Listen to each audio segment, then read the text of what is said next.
blowing stuff up and hitting the authority where it hurts. That's my game. Now, if you're as good as Elizabeth says you are, then I do believe you and I will get along nicely. With Rage, we've blown out the experience. We have a much larger world. We have very unique environments. We have various gameplay experiences. Rage is more than just a first-person game. It's a complete experience. We're known for making this straightforward action shooter, and we kept that. But then we added on top of it this deep and meaningful story.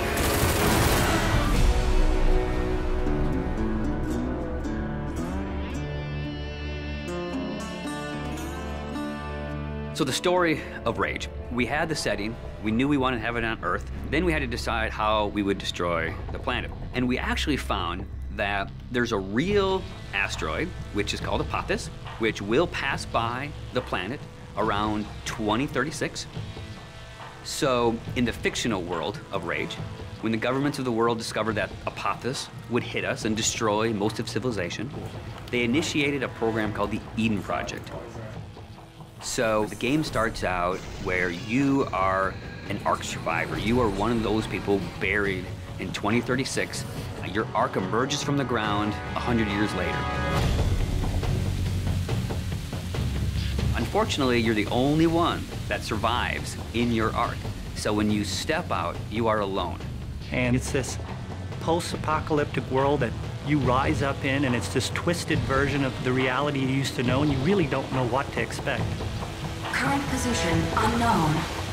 There's mutants and there's bandits, you know, and there's groups of settlers trying to survive. You people are only trouble.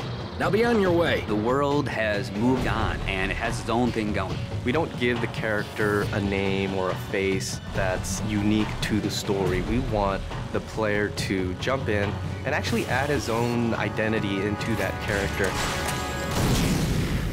So when you step out of your Ark in Rage, you have no idea what your role in the bigger conflict will be. At first, all you are worried about is surviving. And you team up with some settlers, and you're doing some odd jobs.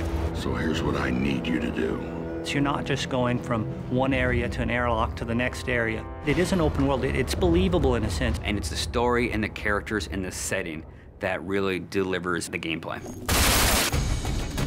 You're driving across these landscapes, and you're going visit people here, and they're giving you jobs to do. And as you head out of your safe zone, you enter like a combat area.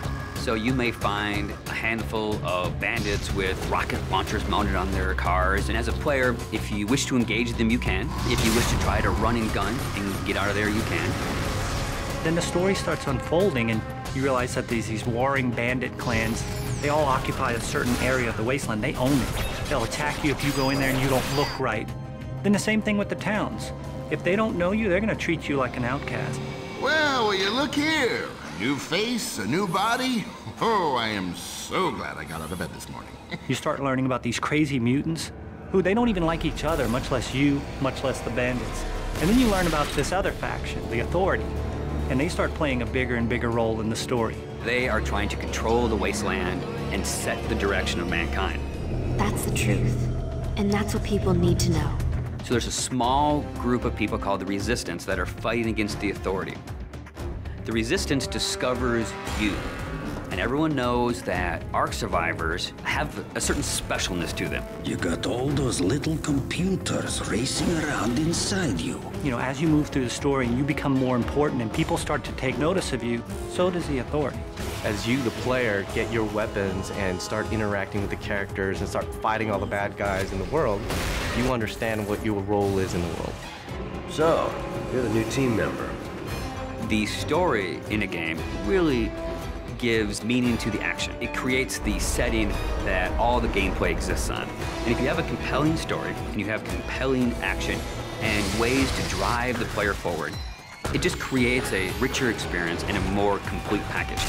But it's always about, again, something new around every corner, and you really have to stay on your toes in the wasteland.